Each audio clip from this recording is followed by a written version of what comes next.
picture the scene. It's a few days before Christmas, sub-zero temperatures, harsh winds, you're hungry, you're tired, you're dragging all your belongings behind you. I'm not talking about the latest train cancellation at Leeds station, but of course the epic adventure undertaken by our guest today when he followed in the footsteps of Scott and Abinson and trekked on foot, unaided, to the geographic South Pole. With follow-up expeditions to both the geographic North Pole and Everest Base Camp, and as well as a published book, we are very, very excited to welcome Paul Vicary to join us today to discuss how preparation, resilience and learning through setbacks helped him achieve some incredible feats both on and off the ice. So welcome, Paul. Thank you so much for joining us at VICTVS On Air. Great to be here. Thank you. Yeah. So let's start today by telling us a bit about yourself. Tell us a bit about your background. Okay. I was kind of born into the military at the age of 16, did 35 years. My latter 22 years were the Special Forces. Been to all the nice places. Such as? Can't name them. And yeah, I looked the enemy in the eye, being faced with the environments, had some great opportunities. Got some great transferable skills, which I'm now using out in civilian street, I would say, in my second career. That's where I am now. So I'm delivering and trying to help people reach their goals as well. So that's me. And obviously, in between your military career and what you're doing right now, you did some epic adventures that I hinted at in our introduction. So do you want to tell me more about those? Yeah, so, I trekked unsupported, led by Henry Worsley, two teams, as you mentioned, in the footsteps of Captain Scott, quite literally, which was an amazing experience. Like I said, I've spent some time in the military, done some pretty gnarly things, hardcore things as such, and but nothing quite prepared me for the Antarctica. It's the harshest environment in the world, coldest, windiest, driest, believe it or not, and it was pretty ninja. So it's arguably one of the hardest things I've done in my life is the South Pole. And then on the back of that, created an opportunity for myself and the team to go and do the North Pole, to get to the geographic North Pole. And that was another story in itself, which didn't quite go to plan. Yeah. Well, speaking about the North Pole adventure, can you tell us what you mean when you say it didn't go to plan? It's good to have a plan, isn't it? Coming from the military, you should always have some form of plan. Whether it works when you're faced with the enemy, you've got to work around it. And unlike the South Pole, which was a great success, but that was hard to get there in time. And we achieved that, but the North Pole didn't go to plan because of the climate.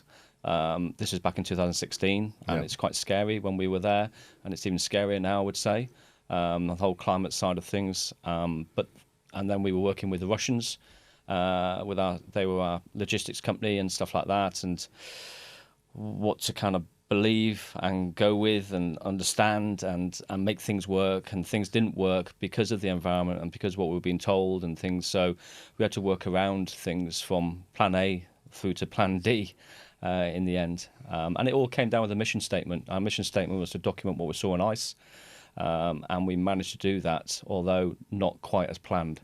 And I think it's important to always have a plan. So you mean documenting the environment and kind of things that you experienced and witnessed?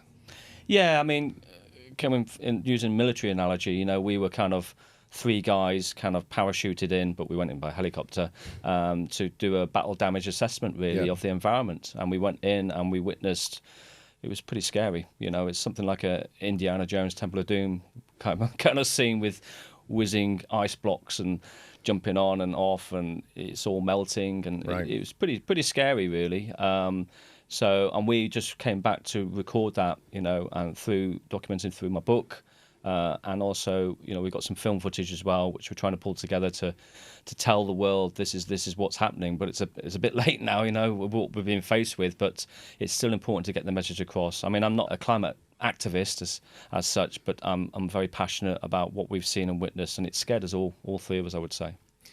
So you described a 35-year career in the military, including these adventures, in probably 30 seconds, which is probably sort of brushing over the sheer volume of content and kind of commitment and experience that you've had. I'm interested in your take on what is the kind of, or what are the key ingredients that have allowed you to achieve so much in that space of time. And kind of how you managed to get the best out of your career. It's hard work, and it's hard for everyone trying to juggle a busy life, work-life balance.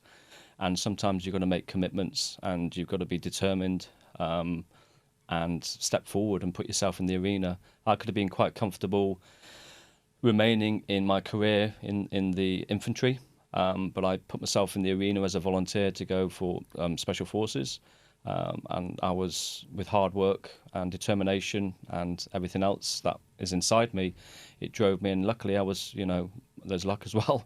I was successful, and that, I think that drive and determination and self-motivation, as well as everything, don't let things put you off. And we're being buffeted by so much stuff at the moment, and it's quite easy to sit back and stay in our comfort zone, but sometimes you can push yourself further, a lot further than what you realise, to be honest.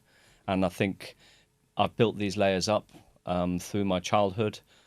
I call them kind of layers of Kevlar as such, body armour, to build and protect me for what I'm faced with. So even though I don't maybe look like this big physical Arnold Schwarzenegger, but it's what's below the iceberg. The determination, the psychological piece is probably one of the most powerful weapons we can have to get through the stresses of life, and that's what's driven me to step forward. Yeah. What kind of internal and external motivations do you have for kind of putting yourself forward for these challenges? Is it your family? Is it your background? Is it things you've faced in your career that kind of is forcing you forward to doing these new things? It's a really good question, to be honest. I think I've always wanted to join the military from when I was a little child, to be honest. It was always inside me. So that drive, I think it's in my bloodline as a family, and it's driven me. I've got, relations, grandfathers and stuff, and that's part of it that's driven me. And I always knew my direction. So I was lucky in that aspect, and that's always motivated me and kept me in the right direction where I want to go. Motivating, I don't think my family...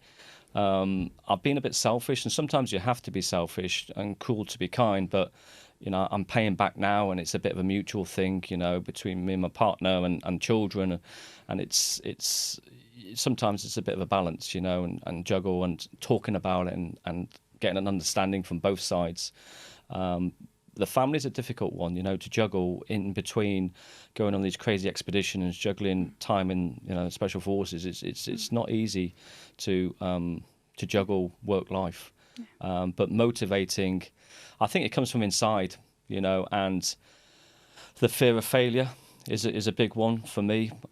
Using it in a positive way, where people are feared to step forward. I use it as more of a motivator to not let people or let things put me down, and just drive myself forward. So there's a whole reasons why. Don't let the family down, don't let the charities down. If I'm doing expeditions, don't let the patron down, don't let the regiment down, or whoever, So these things motivate us, and the self-motivating.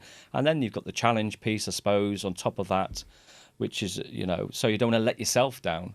So there's a whole host of that, with having your own values and ethos, as well as maybe the organisation values and ethos to drive you forward. Do you find either of those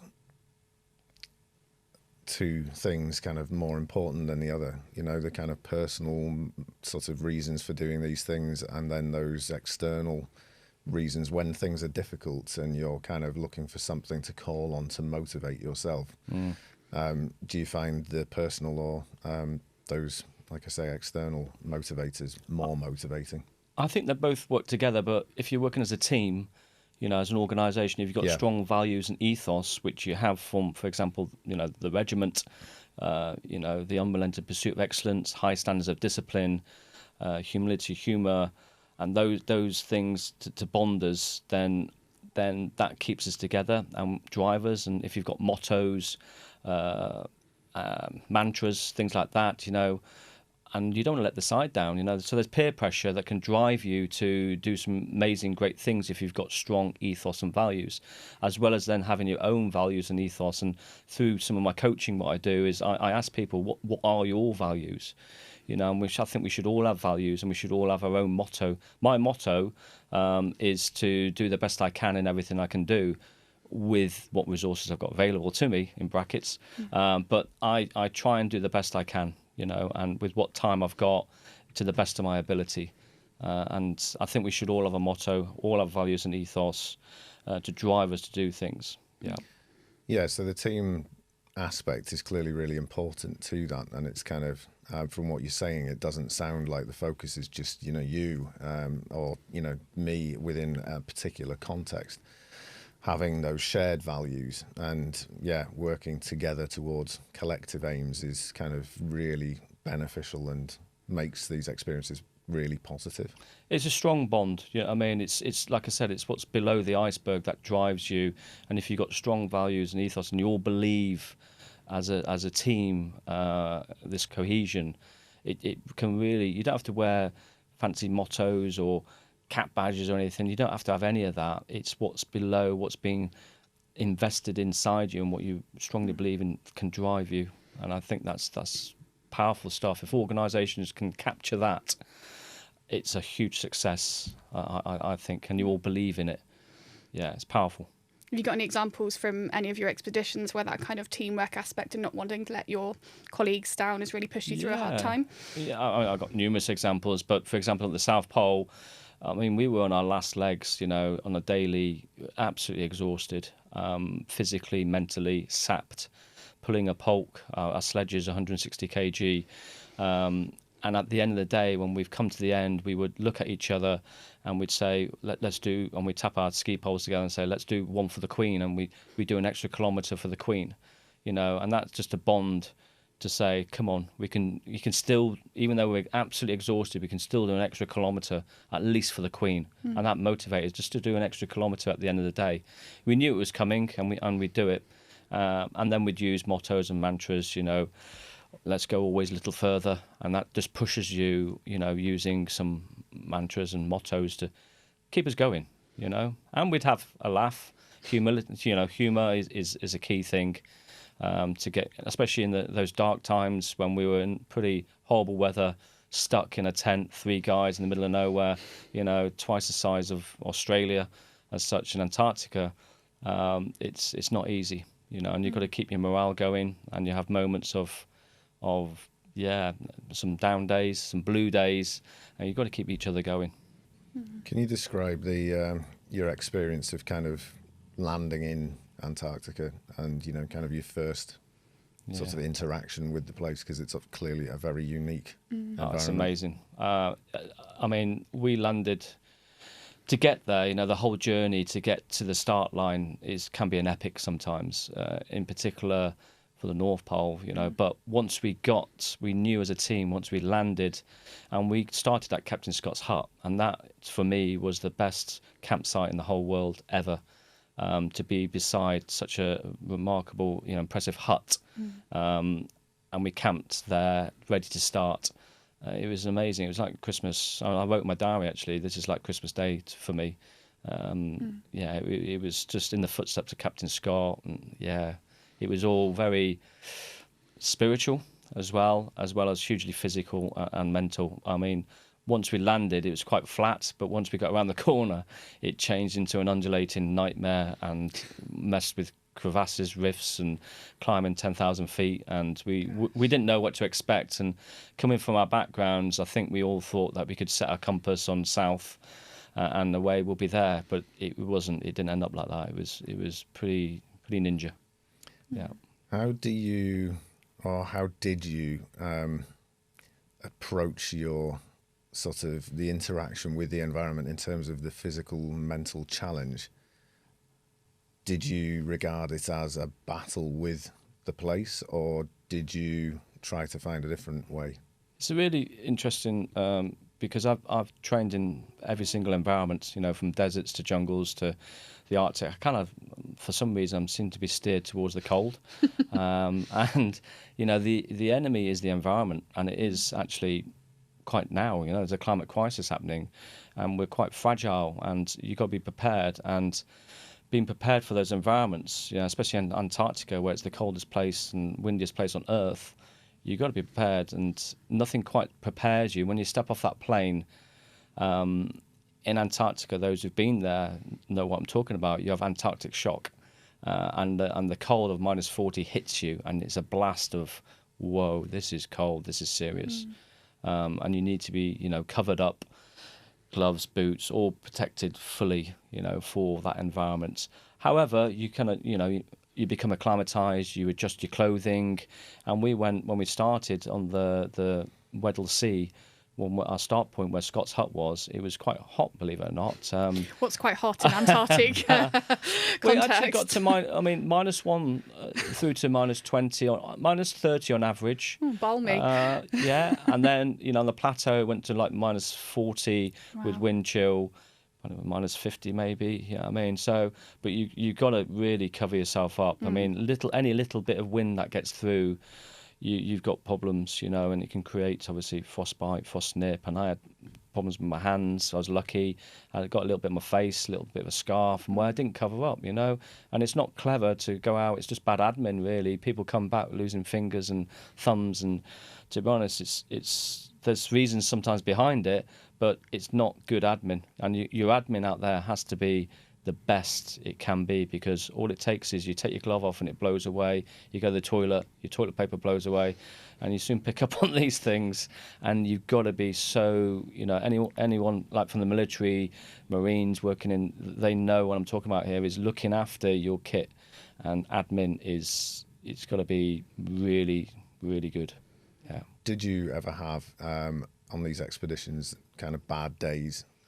You know, from mentally speaking, and in terms of kind of, do you have doubts creeping in? And you mentioned being able to refer to those sort of motivators, but is there anything that you do that you think helps you realize when you're in a kind of bad space, and that you're then able to say, okay, right, I need to pick myself up and, you know, get myself into a better frame of mind? Yeah, I mean, regardless of who we are, you know, I'm just a normal person, and we all have our bad days and sad days, and you know, especially on expeditions, it can be exhausting, and being exhausted physically can affect you mentally, you know. And a month in, stuck in a tent with 2 other guys, you know, we had a satellite phone, but we'd be quite restricted on when we'd call, for example, because you know that if you call your loved ones, it could affect you emotionally. So, but I think I had one instance where I spoke to my loved one, and it created quite a lot of emotions, a blue time, and you're in a tent with 2 other guys, and you're trying not to show any sign of weakness, you know. But yeah, we were all affected, and the other guys had moments as well. It's normal. But I think working as a team and understanding that and picking each other up, and we had moments where we wouldn't admit it was tough, you know. And I think sometimes to admit it's tough it takes a bit of courage, especially with an organisation maybe like that. And we were in a tent. I remember it was a really, really tough day. I wrote my diary, this is a tough day, and the next day, this is even tougher day, and then you get the idea. Yeah, and we sat in the tent, and the guy looked at me and he said, "Vic, did you find that tough?" And I turned around and went, "Yeah, that was a hard one." And he just needed to hear that, you know. And I think that's sometimes, and he just went, "Oh, I'm glad, because that was a hard one," you know. And sometimes just realising your strengths and weaknesses, and getting each other over the start line, over the finish line as a team is so important. Using motivators, you know, it's the bit below the iceberg, like I said, that is hidden to get us through things, ways of coping with things, such as, you know, I had music. I had one iPod in the South Pole. I soon realised I wanted more when I had 3 in the North Pole. What were you listening to? Yeah, I had an eclectic mix, actually, in the a whole mix of different music, from old stuff to new stuff, and stuff which I realised in the North Pole, that's what I wanted, you know, and I missed. I had 534 songs, funny how I know that, in the South Pole, and I knew every single kind of one of those songs, and when it came on, it kind of, or I'd fast forward, but I'd only have so much limited battery life, and I was so gutted at the end, I mean, because it would tell you half an hour out that it's running out of power, and I thought, oh no, I've got half an hour left, but certain songs on there kind of motivate me or not, you know. I had a bit of a mix, really, from the Eagles, believe it or not, to ELO, to Johnny Cash, and then War of the Worlds, these type of things. Just a whole variety of different things, you know, to keep me going. Some 80s, you know, that's kind of not my just era. Exclusively songs about warm things. No, and that's the good thing. So that music has really helped me, but also it's funny you say that, because I used, when I was in a very cold place, I would take my mind to warmer places. Like, so I got married in St. Lucia, and I'd go to nice warmer climes, a bit like Captain Scott writes in his diary, actually, about when his mind was in a very dark place, he'd think of pleasanter times. And that's kind of it. So there's not a black art. This isn't a black, but it's a very powerful way of switching from a cold place to a warm place in your mind. And also, as I'm walking, I've got my dog beside me. Obviously, not in real life, but my Vizsla Bentley was a dog, and he'd be beside me and keep me company, you know. And I kind of look at him in a way. This sounds weird, doesn't it? But he was there beside me and supporting me. So, and then my family. And in a spiritual way, we thought, you know, Scott and his team were there. We'd go through blankets of fog. I mean, it's really weird weather conditions out there. And we're talking like, it looks like a wall of fog out there, proper wall. And as you walk through, I remember one time where we were walking through and it felt like Scott and his team was coming back the other way. And we like nearly high-fived them, you know? It's really weird. Maybe that's my mind. You know, because you're absolutely exhausted. You've got to realise at the end of the day, you're getting in your sleeping bag. And there was a time, this is going to sound a bit weird as well, where I looked in the creases of the tents, and I saw Captain Scott in the creases of the tent. You know, I mean, that's probably psychosis. I'm probably exhausted. I'm seeing things, but I had that moment, and thereafter, every day, I looked to the tent to try and find him again. He didn't turn up. It was just that once, but I think maybe I was just exhausted, or was he there? I don't know. Spooky. Yeah. Well, obviously, his initial trip was your inspiration behind doing the expedition in the first place. Yeah. I'm interested to hear you refer to his diaries, actually, and the fact that you kept a diary throughout the course of things. Have you sort of gone back to that in after? And does it surprise you what you wrote at the time compared to sort of in hindsight what it looks like to you? Yeah, I mean, I should have bought it today, really. I meant to bring it along with me, but I haven't opened that diary for quite a few years, to be honest. I wrote it. I mean, journaling is a very powerful thing to do, and I promote anyone to journal, you know, because you find, you know, ways that you're eating, sleeping, triggers, things like that, how you're feeling. So journaling generally is really good. On expeditions, it's amazing because we had Captain Scott's diary, and his diary was amazing, word for word. And then the next day, funny old thing, we're in it's literally his footsteps, what he's written the night before we would read. And then I'd keep my diary. And he kind of, the way he wrote, it kind of influenced me, I think, to the way I wrote. As well, but I opened it up on a Christmas, I think 2 Christmases after we'd come back, and it was quite upsetting, to be honest. I got quite emotional. I had to close it and go, this is a bit much. So, but I only open up at certain times. And it's a powerful thing, because when I came back, my father passed away and stuff like that. So it's a very emotional journey. You mentioned fear of failure as a kind of motivator earlier, and I'm intrigued by that because I think there's a danger with fear of failure specifically, that it turns from being just fear, which is just a kind of a very acute response to something, into anxiety about failure, if you like.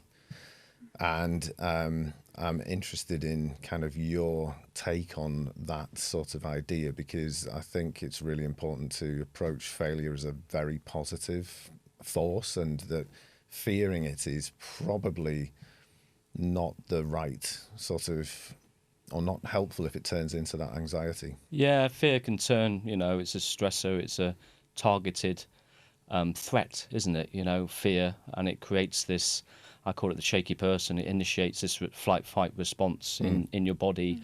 And we fear, we don't want to do it. We don't want to step into these places that, but sometimes it's worth taking that step, and obviously risk versus gain, and just being aware that fear's there, but break the cycle of fear. I think sometimes, and you'd be quite amazed, but it takes quite a lot for that step, but it's a huge motivator in a positive way. People fear it and then it creates negative thoughts, it creates anxiety, all these effects on you, worry, when actually sometimes you just got to take bite the bullet and go for it. And we know that there's from that sort of background, people say it's better to try and fail than to not try at all. Yeah. But that seems to be missing a lot in a lot of kind of popular media, where people are just told this idea of kind of, it's all or nothing. Yeah. You're a winner or a loser, and everything's really binary, and it's not like that, because I would imagine that along the way you've experienced kind of moments where you have to effectively fail and then test and adjust and try something new. Yeah, I agree. I mean, I think you've got to be uncomfortable to be comfortable, as in training for that eventuality, that stress moment. I think failure can really push you to the limits and drive you to do these things.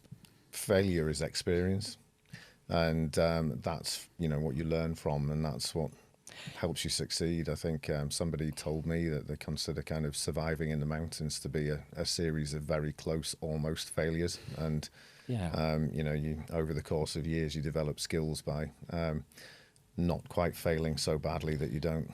I come from an organisation where not always successful. We learn from our lessons, and I think sometimes by failing you actually learn a lot of lessons and pick yourself, the ability to pick yourself back up, shake yourself off, learn from those experiences, then drive yourself forward, and then hopefully you're successful, or you try again and then try again, and I think that takes a lot of courage, a lot of strength to do that, but you learn a lot of things, from our childhood, from our failures in our childhood, from those exams to driving tests to riding your bike and picking yourself back up, we've done it.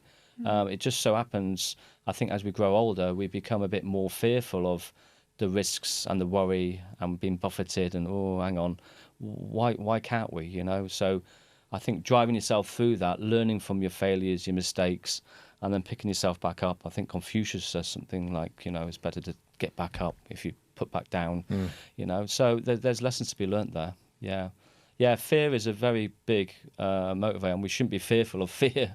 No. Yeah. No, I think fear is good, but when it turns into dread and anxiety, then it becomes a really negative thing, and it's something to watch out for, I think. It's when it turns into inaction, that's what we're really saying, isn't it? If it stops you from doing something, then it's not useful at all. Whereas when it's a motivator, then it, like I said, it forces you to try new things or try things in a different way or something like that actually is useful for pushing yourself forward. Whereas it does often convert to inaction, where actually I'm not going to bother trying at all because it might not turn out the way I expect it to. Which isn't very useful. The old adage, you never know unless you give it a go. Yeah, exactly. And don't let fear stop you. But it's easier said than done. Probably the listeners out there are thinking, oh yeah, that's easy to say. I'm scared of heights and things like that. But actually, that creates anxiety and things. It's not that easy. Or they might be fearful of snakes or whatever. But I use for anxiety, for example. There's a bit of a model I use. So you've got the bottom line is really you've got inability to cope, and then above that you've got a fear of danger. If you've got those two together, it creates anxiety. So the whole idea is if you can build on the bottom part, as in your ability to cope, it's going to override the danger. Anxiety will still be there. It's normal to have anxiety, and that's going to help you hopefully override that anxiety and push yourself forward. To stand on a stage and talk, it's normal to be nervous, to have that shaky person inside you, but if you can build on your ways to cope, it's going to help you, as in know what you're talking about. First of all, that might help, and control your nerves and have ways and breathing techniques and all this type of stuff. And that's just an example, really. So we've gone from fear to anxiety there, but you understand it. It's kind of similar. Negative thoughts as well can prevent us, and they can spiral out of control and really prevent us from doing what we want to do. So how do you get yourself from these negative thoughts? And I've had negative thoughts, you mentioned earlier, on my expeditions. You've just got to reverse your mindset. And I've had some, I call them sliding door moments in my life where it's been so tough and difficult, and you've just got to kind of try and overcome them, and really bad times, really, the negative times, and try and turn it into a positive or learn from that and then move on. Let's talk about more your expedition to the North Pole then. So tell us more, how did that came about? What was the purpose? Yeah, came back from the South Pole quite exhausted. One thing we haven't spoken about is really our partners, and the support. I had the support of my partner, and having that support is very powerful. And off work and friends and family who motivate you and help you. I use an analogy called, an acronym called PESTO. It's in my book. Having the perseverance, the effort, the support, the time and opportunity. That's the recipe to success, and one of those is support. So I came back. I had to pay my wife was heavily pregnant, and then 3 weeks after I think I came back, we had the birth of our child. But her journey was totally different to my journey, and the struggles she had back in the real world, I would say, was very difficult. She kept her diary. I read it. It was totally different to mine. And then I came back, but I was exhausted. It took me 6 months to recover from that. I had no strength and had to build myself back up. And people thought I'd been on holiday. Where you been on holiday? The banter and all that business. And I just got back into it, but I still had this doubt of, I still want to go back and do something again, because the great white silence kind of lures you back. And although I loved Antarctica, I thought let's look, maybe let's go north. And I spoke to one of the guys, and he was interested and came on board. So we hatched this kind of plan. I didn't tell my wife at this stage, for obvious reasons. That came later, and she kind of knew they'd pick up on these things, and she worked it out. But we then saw another guy, went up and visited him, who had been to the North Pole, because I think the key thing is, on all of this, is understanding the environment, is reading about it. And this guy had been there, so we went and gate crashed his little party he was having, and we got an understanding from him. And actually, he gave us a bit of an ultimatum as well. Said, "Look, can I come on your expedition?" So we said, "Well, I like working in threes. Yeah, why not?" It's a bit longer story than that, but anyway, he came on board, and we had the three amigos as such, and we started planning and hatching a plan towards the North Pole. But it wasn't easy, because you've got to raise money for all these expeditions. It takes time, it takes perseverance, and we had some moments of real letdowns. We had our patron. He sadly passed away. A guy called Henry Worsley. We had huge setbacks. That sent ripple effects. A loss of anyone. And Henry led the expedition to the South Pole, and then he was our patron for the North Pole, and then we lost him. It was devastating. So we had these moments trying to get the money. We couldn't get the money because people, are not going to pay for my holiday, but to go to sponsors and say, look, we can do this, and trying to say, look, this is our background. Well, we couldn't say our backgrounds and stuff, but and try and influence apart from their money and support us is really, really difficult. And we're talking hundreds of thousands of pounds here to go and do these crazy expeditions, and we were mad enough to go and do these things, and we weren't getting much money. So the money and everything else around us creates anxiety, loss of motivation, as well as juggling work life. Sure. It just can fall by the wayside, and sadly, one of the guys fell by the wayside. He said, "Nah, this isn't going," and he went off and did his own little expedition, actually. And there was just left with the two amigos. So I had to get someone else, and we had someone from the South Pole came on board. And we had the three, and so it is this whole journey. It took years. I mean, I'm saying we gone back in 2012, and we didn't actually depart on the North Pole expedition until 2016. Wow. So it took 4 years of planning, setbacks. It's not easy. So anyone thinking of planning a major expedition to the North Pole, it takes a bit of work. That's your advice to them then. Start at least 4 years before But it's you not actually want to impossible. go. You know, there's some great places to visit out there in the whole world that haven't been visited. Just takes planning and preparation, and you will get setbacks. Having a plan, you know, is key, and I've said that at the very start. Obviously, you've mentioned a few setbacks there, but what didn't you plan for? What was a surprise? Or what couldn't you have possibly have planned for? Basically, first of all, we were set back in the first year. We were going to go from Canada to the geographic North Pole. By the way, it's about 5 North Poles. Okay, and with geographic North Pole is the main one, which, you know, expeditions and polar explorers want to go towards from the coast and be unsupported as best as possible, or supported, question mark. So we went to Canadian logistics company, and they said yes initially, and then sadly they pulled out in the first year because it was the ice is cracking there, you know, it's getting risky. They're not getting the money from people going there, so that was cancelled. So that was a setback, and then we turned to the Russians, and it was all looking quite good by the Russians. But then our visas got refused in 2016, just before we were going.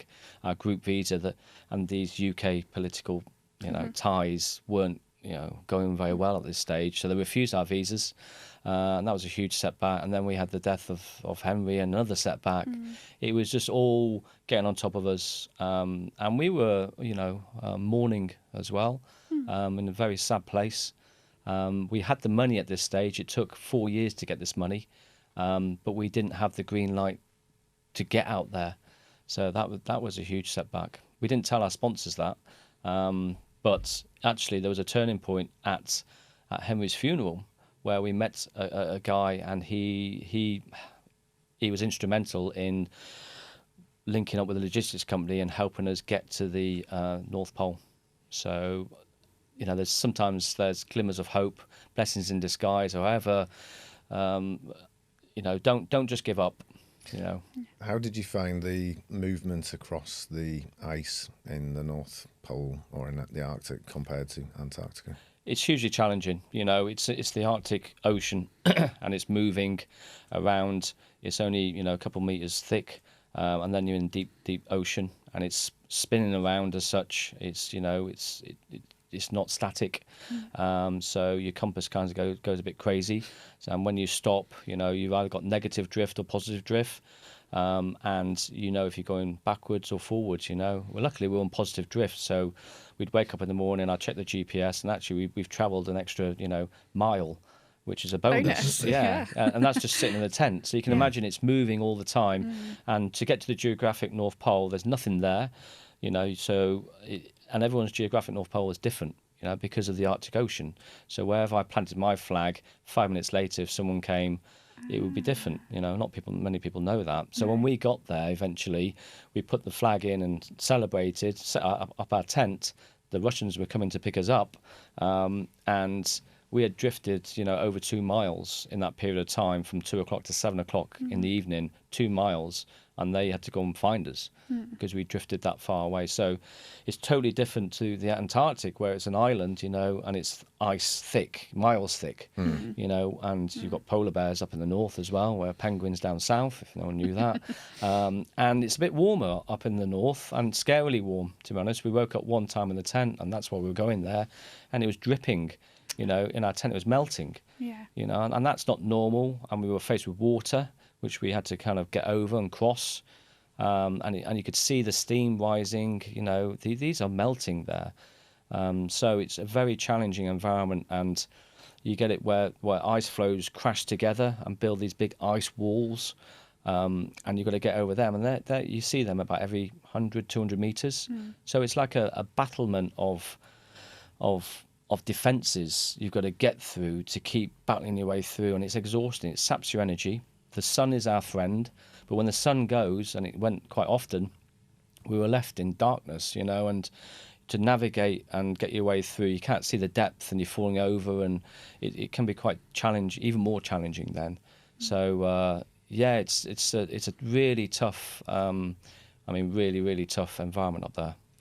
So I've heard you describe sleeping in Antarctica effectively on a snow bridge from the sound of things, surrounded by holes that disappear into nothingness.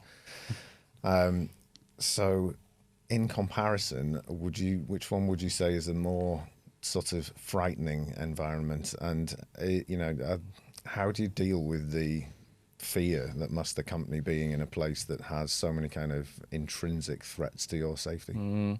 They've all got risks in one way or another. Down south it's crevasses, up north it's the fragile Arctic Ocean. You can hear it cracking.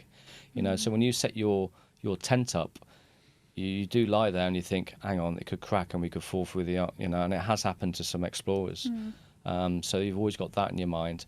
My biggest worry, I think, was probably more up the north. I couldn't wait to leave the north, actually, because I felt it was just hugely risky. And this was in 2016, yet alone, how many years have passed now to how dodgy it is up there now, I would say. It's melting. So there's more of a risk up north. The logistics company is very, well, we were in the hands of the Russians there as a logistics company. God knows what's happening now. But I don't think there's been any expeditions up around that area for the past, since we've been there. So, I'm not saying we're the last human beings to walk. Maybe we might be, it might be just that they are talking, it could just be boats travelling there because it's going to be water in the next, 10 years.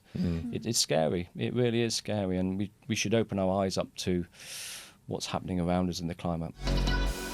So I quite like the metaphor of the shifting ice in North Pole, and obviously that relates just to everyday life. Nothing ever stays still. So how have you applied the lessons that you learned there to kind of coming back to the real world, as you said, Civvy Street? How does that apply? Yeah, I mean, coming back from these expeditions, I write my diary, what I'm going to do, and the motivators when I come back, and sort this out and sort that out. Because, making a cup of tea in the Arctic isn't that easy. You've got to get the ice. Well, if you're in the Arctic, you've got to get the top, the bottom layer, because the top layer is full of salt.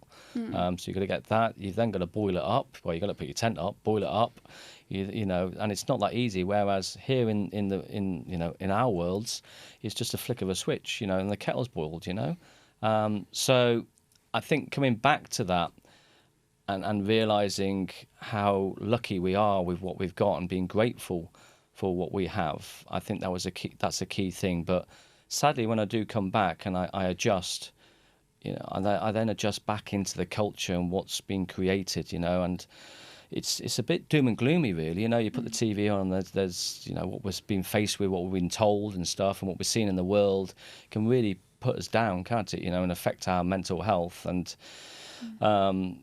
so adjusting back, and then we're approaching Christmas now, and the chaos of Christmas here, and people buying, and it's not all about that, is it?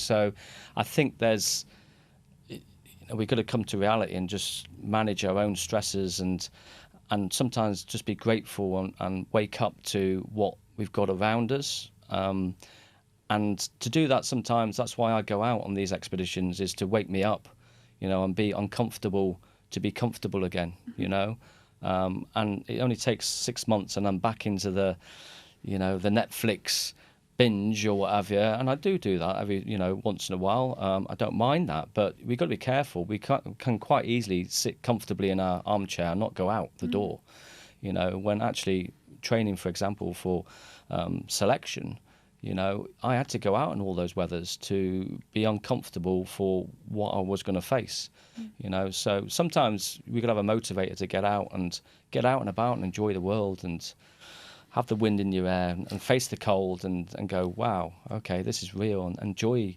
We learned a lot of lessons, I think, during COVID, but sadly I don't think we have. So a lot of people have just carried on.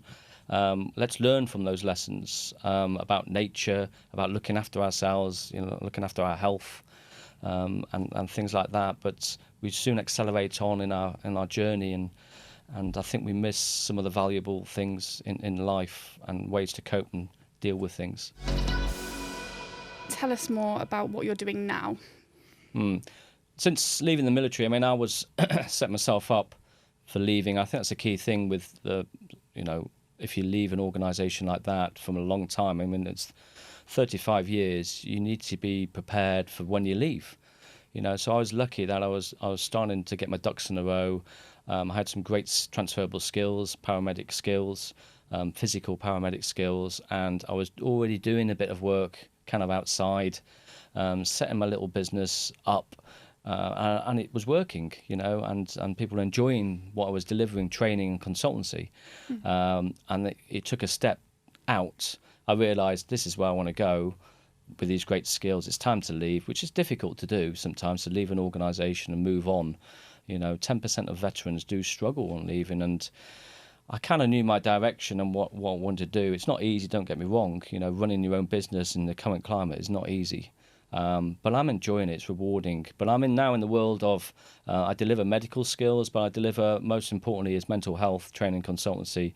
And that's an area which I'm really passionate about. It's an area maybe we don't talk that much about it. And coming from our sector, we don't talk about it that much. I've seen colleagues sadly pass away, ending their lives, and so I want to, already we're saving lives as a business. Business is called Excalibur Mental Health, and so we're doing some great things there. And then I've stepped out with what I'm doing kind of now under paulvicary.com, and trying to help people reach their goals with resiliency, coaching. I'm a mental fitness coach, performance coach, however you want to word it, to try and help people, in a one-to-one or group, to get them to try and achieve their goals. I'm fully qualified, experienced, as you've just heard there, and just to help people in their daily lives, just to do something and get out and break the mold. They might have a problem. So with my transferable skills of the mental health and coaching, and it all works quite well together, and I really enjoy it. And it's challenging, but it's also rewarding. Yeah. Having completed all of these challenges and having done everything that you've done, and now running your own businesses, and working, as a civilian, when is a good time to give up? It's a good question. Not necessarily for you, but when is giving up a good thing?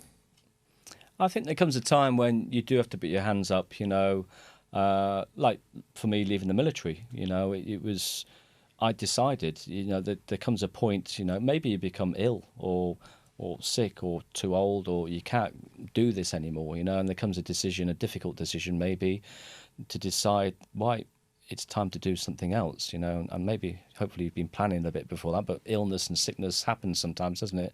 And it strikes us down, to change our direction.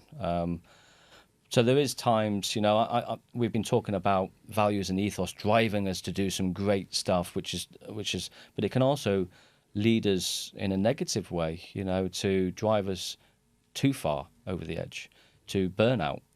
So we've got to be careful and aware of that. So now, since me leaving, run my own business now, I try and have work-life balance. I spend time with my family as best as possible, and I'm juggling everything, but I'm in control of it. I plan my breaks, my holidays, and I know what I'm doing. I look after my health probably a lot more. I go to the gym. I've got a routine in the morning. I haven't got it now in the military, but I'm doing it in my own life. And I'm more in control of it, and it's rewarding. So I think work-life balance is so difficult, but we're in control of it. It's not easy. Having a blend is even better. Where work-life blend, if you can do that, I mean, wow, yeah, it's amazing. Yeah, I think it ties in with what we were talking about with kind of the fear of failure and so on, which is that kind of giving up is perpetually presented as a very negative thing, when in fact it shouldn't really be seen as that, because giving up on something which is detrimental to you or that has a higher cost to benefit ratio, that's a good thing. Giving up on something that's bad is a good thing. So making it into a positive again is kind of, really key, I think. It can be a very difficult decision, but giving up can be for the benefit of the family, benefit of your own health, and saying, look, and you hear of cases in the media where, politicians or people like that have to step down for their own mental health, and, sadly we are seeing, organisations like poor working conditions where people are going off sick because of stress and burnout. They're being pushed too far. That person goes, and then it's left to the rest of the group, the team, to pick that person's gone, and then they start to burn out, and we're seeing all these people go sick from work, due to depression or stress. And it's a whole problem, and we're seeing all these strikes and because of poor working conditions, and it's around us. So it takes even more now, I think, to look after our team, look after if you can look after yourself, you can look after your team. But sadly, I think some organisations out there they're more worried about keeping the lights on than maybe looking after their staff. And it's the staff that's the key thing to keeping an organisation going. But what you just said a minute ago is really interesting, because if you take that negative label of giving up and you say, right, okay, we don't want to be negative, so let's make it positive, which is you're in control, which is a much better and productive way of approaching a decision, for example. Yeah. And yet that then carries with it a degree of personal responsibility. And I think it's quite important that people who are kind of potentially finding things difficult, for example, understand that there's responsibility there to kind of address it. And it might not be easy. I'm not saying that it's something that's really simple for everyone, but I think it's something that's perhaps under-discussed. That sort of taking responsibility for yourself is a key ingredient, in my opinion. And what do you think? No, I agree. I mean, I come from the Special Forces background is you're empowered within, but you have set boundaries to work within. You're empowered to go off and create things with what resources you've got available. You have bosses, but you can work within these boundaries, and having the ability to do that, I think, is powerful. Having autonomy and the ability, but also having bosses who have empathy, but also compassion. And you'll get more than others, rather than telling someone, you will do this, do that, but you can do it in a different way, and sometimes, it's not about tea and medals. It's about just saying thank you and having, being a good boss and saying, thank you, you've done a really good job there, and rewarding them in another way, that gets so much out the staff, and we're not seeing that, and I haven't seen that sometimes in my career, which is quite sad, really, from the background I came from, that we should have more empathy, and you'll get a lot of your team. You've mentioned a kind of absence of feedback as a really interesting characteristic of your former career. And I think that's very interesting, because it's something that I think most people would find really weird, the idea of not having feedback to respond to. And so you're left with the assumption that what you're doing must therefore be okay, but no one's telling you everything's fine and well done and so on. Do you think that creates and encourages resilience and sort of independence, or do you find that it can be damaging? Feedback is a gift, and having feedback, I like any type of feedback is great, positive or negative. You're doing great, Paul. And learning from that, so during my training, I always put my feedback forms and I always read them and I always act on them, but coming from an organisation where you don't get, much feedback, sometimes it's good, but sometimes just be aware. I think it's nice to have some feedback sometimes, because feedback can actually play, if you don't get it, it can play in your mind. Am I doing this right? Is this okay or what? And you just need a little bit of a nudge or influence in the right direction and say, you're doing a good job, well done, And a little sit down. That one-to-one, monthly one-to-one can help. And you can check on the person as well. How's their mental health, and steer them in the right direction. A little bit of feedback, you don't have to give, loads of glorious, blowing smoke up there, obvious. Yep. But just enough, I think. But feedback is key. It is a gift, but at the right time is important. Having no feedback, and that's where I've come from, a bit of an organisation where you don't get much. It can play in your mind sometimes, sometimes in a negative way. Yeah. It doesn't give you an opportunity to learn and grow and change, does it? If you get nothing back at all, you've got no motivation then to make a change to the work that you're doing. So any feedback, positive or negative, is either going to push you more towards the right direction or away from something you shouldn't be doing. Or it might be that you're doing a really good job. Just keep it going, But it's nice to hear that, Nothing is like, that's a bit weird. Have you got any practical tips then for organisations about sort of supporting staff? You sort of mentioned some practical examples, but what are your kind of top 3 things if you're advising us as to how we can support people? Well, I think, promoting a positive mental health culture for an organisation is vital. Having a mental health policy and action plan is key, and a lot of organisations haven't. It's not legislated at the moment to have, for example, mental health first aiders in the workplace, but having someone you can turn to who's experienced, qualified. Where do people turn to if they're sick and not well, as in probably a mental health space, and having that support and action plan? Because I think what we see is a lot of people go off sick and we never see them again, because they're not threaded together or looked after, and we're quite happy to say, yeah, I'll see you later.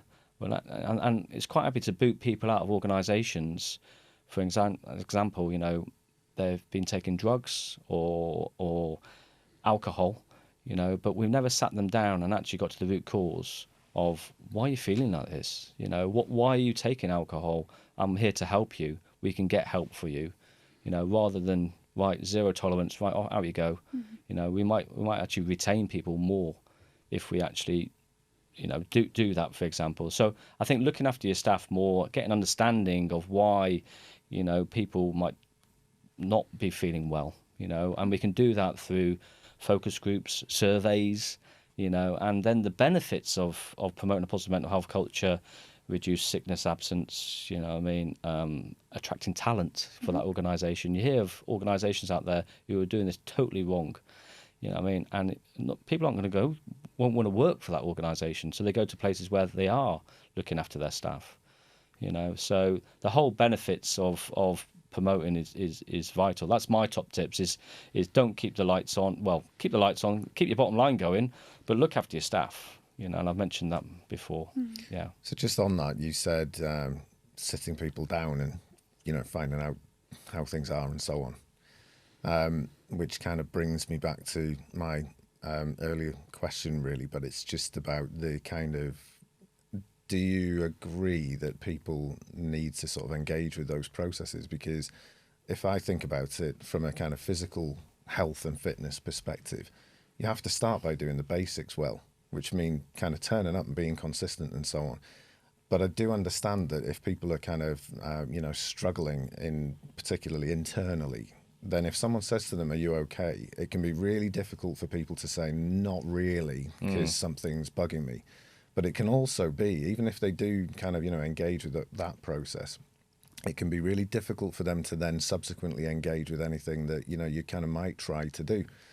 And I'm interested, if you've got ideas about, how you can break through that kind of, I'd call it, it's kind of like funk. We were chatting last night and I was telling you, it's like you kind of, if you're in a bad space, if you have that kind of self-awareness, I think it's a huge advantage, because I know if I'm in a bad mood, and then I kind of go, oh, right, I'll just have to wait for it to go away. But some people don't. So, it works both ways, from employer to employee. Employees got to invest in working within the boundaries and all that, but looking after themselves. This is the key thing, is being able to look after themselves. Sadly, a lot of people don't know how to eat properly or exercise, and they need education. So the first thing is education, and education is key. Education in mental health, education to look after themselves, having programs like that, because if they can look after themselves, they can look after their team.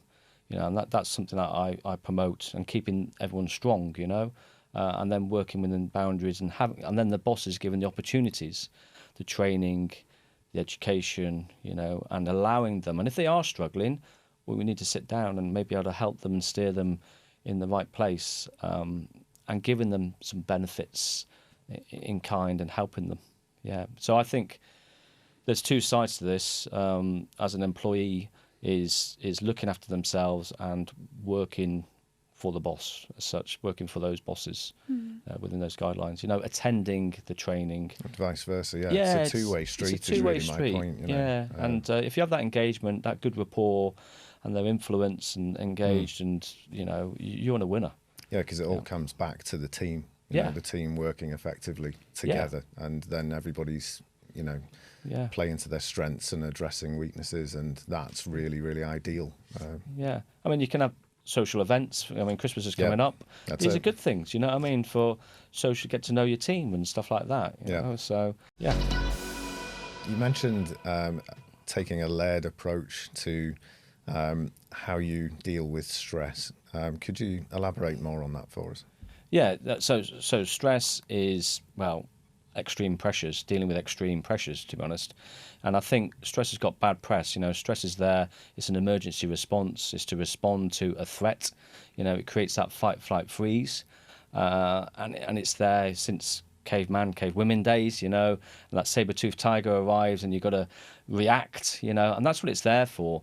And sadly, what I think's happening is because of bad press, you know, we're putting people into stress straight away. We're being stressed out, quite literally, where we should really train people up under pressure.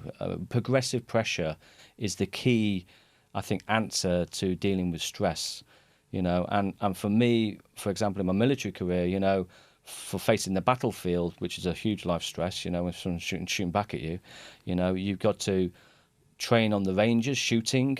You then maybe go into a building, you might turn out the lights, it might get filled with smoke, you know, you might have some good guys and bad guys, and you get the idea. But it's all progressive stresses, you know, and time on the range, time preparing your kit, drills and skills. And then eventually, boom, I'm in a battlefield. We could call it your work battlefield, you know, and you get faced with a phone call, or I'm faced with the enemy, that threat, and you can deal with it, you know. And then it's switched off. So it's there for an emergency response to react to, and then you carry on. But if you're feeling stressed, you know, continuously, that's obviously not a good sign. And, you know, I'm in that world now of talking about this, and it can lead to physical, mental health problems, you know, and that's sadly what we're seeing is people are under stress, constant stress. You know, in the workplace, you hear stress burnout, you know, and those feelings of fight, flight, freeze are happening all the time, you know, and the body doesn't know how to switch itself off. So you mentioned switching it off a minute ago, and you kind of that's what allows you to add a layer, is the experience followed by switching that experience off. Yeah, it's good. So it's a really good point, actually, to reduce stress. You know, all the obvious things, you know, exercise, is having that time out, get away from the noise. You know, it could be what, you never know unless you give it a go. I'm doing yoga now, you know, breathwork exercises. You could have meditation. You know, exercise is the biggest one. It's proven to work, you know. And other ways of coping, reading, even apps. You know, I use an app called Lumosity, for example. It just sharpens your mind. It takes you away just from that space for that temporary time, you know, and then you're back into it. But if you're not taking those times out, those little breathers, you know, or having your holidays, it's going to just build up and build up. And I imagine that part of the trick there for people is to try different things to figure out what works for them, because you just mentioned, you know, it's easy to reel off. There's so many kind of options, but that doesn't mean they'll all work for you because people are different. Yeah, exactly. And with some of my training, we do some of these exercises. We call it head, heart, hand. And we've had some people, they make dolls' houses for charities, and it's so rewarding. They're giving something and they're making something. They're, you know, people... vegetables, you know, in their allotments, and then they grow them and then they give them out to their family. You know, that's another way of rewarding. Gardening. I've had people saying cleaning is therapeutic, is helping them, you know, in their house. Walking the dog, for example. So it's all these different ways. You know, think outside the box. Maybe you never know. You might have a talent. Learn a new skill. Learn to play the banjo or the trumpet or whatever. You know, learn a new language. Unlock part of your brain because it's not being used. So it just helps you, and it might deal with stress as well, and you might enjoy it. Yeah, and I think these things, that message of kind of, expose yourself to pressure, stress is good. You know, it's a positive thing as long as you can switch it off, so that you can recover. You can see this now kind of becoming more widely accepted in things like physical performance areas. So I was reading the other day about sprint training, and the new key to effective sprint training is very short bursts of sprinting followed by what they describe as luxurious rest, which is completely contradictory to everything that I ever experienced in the military, which was just thrash yourself until you can't move anymore. Yeah. And then you kind of, you know, hear people saying stress plus rest is best and so on, and it's kind of just understanding that you can't have the kind of grind set approach that is promoted in an awful lot of kind of social media content that's out there, where people are telling you or giving you the impression that unless you're up at 3:30 in the morning listening to audiobooks at 5 times normal speed, then you're not going to win. You know, you're not going to have a successful life. It's simply not true. No, I agree. You know, you just got to be aware of your own stress levels. Like I said, just be careful using the word stress. Yeah. I would like to use more pressure. Is put yourself or your team under pressure, but be careful about when you put them under stress, you know. And I don't think that saying good stress, bad stress, there's an argument there. Right. That's another debate. But it's there for an emergency reason. So stress is good for an emergency, but other than that, you know, it's kind of bad, you know, because it initiates this whole response, you know. But there is times you need it, you know, on the sports field, in work, on the battlefield, and then it gets switched off. So, yeah, you're totally right. I mean, in a roundabout way, but just I think pressure. Interesting. Yeah, that's my view. So, Paul, I'd love you to tell me more about the book that's recently been published. Yes, I've got to mention the book. Yeah. So the book is Plan D. It came out in April 22. As soon as I left, officially left, you know, I had my book in the waiting. You know, I couldn't write one. You know, it took 5 years to write, actually.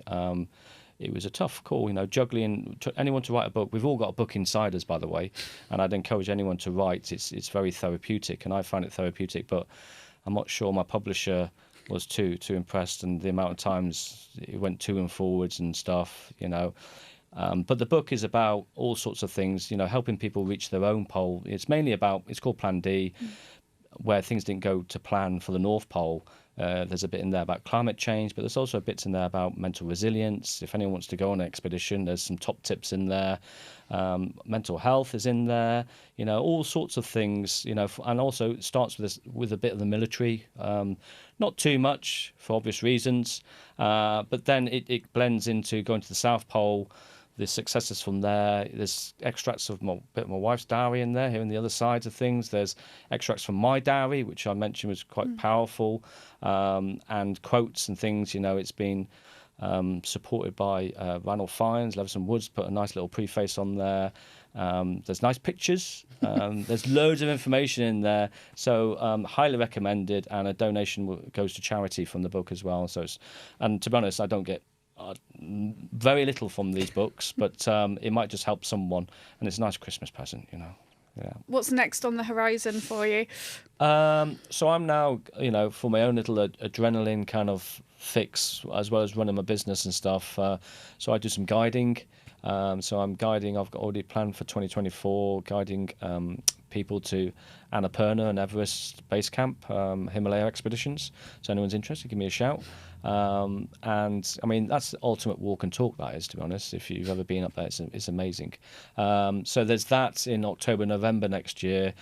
In March, I'm doing some guiding for the Polar Academy, which is a great organisation. So I'm supporting them going out there, so into Greenland. And you never know what's on the horizon as well. Juggling a few other bits, and there's I've got a few expeditions left in me, so watch this space. I'm not going to give too much away, but yeah, keep an eye out. Excellent. We shall look forward to following your progress. Right. Perfect. Well, thank you once again to our wonderful guest today, Paul Vicary. Paul, where can we find you online? So yeah, I've got www.excalibur. That's my mental health. So that's my mental health company, and then www.paulvicary.com. That's my Paul Vicary side of things. So like I said, the resiliency piece and what have you. So I'm there. I'm on LinkedIn with both companies, Excalibur Mental Health and Paul Vicary. So please follow me. I'd appreciate. All followers are great. You might just learn something. I might just help yourself or help your team. So I'm here to help and support everyone out there. So give us a shout. Look us up. Thank you. So whilst we spent today talking about epic Arctic adventures, at Victus we believe that preparation and learning from all experiences is a key part of development and growth, both professionally and personally. Whether you're scaling the world's highest mountain or working towards a new professional milestone, both can seem equally intimidating, and we hope we've inspired you today that with a little planning and some courage, anything is achievable. If you enjoyed today's episode, why not subscribe, rate or review wherever you're listening today.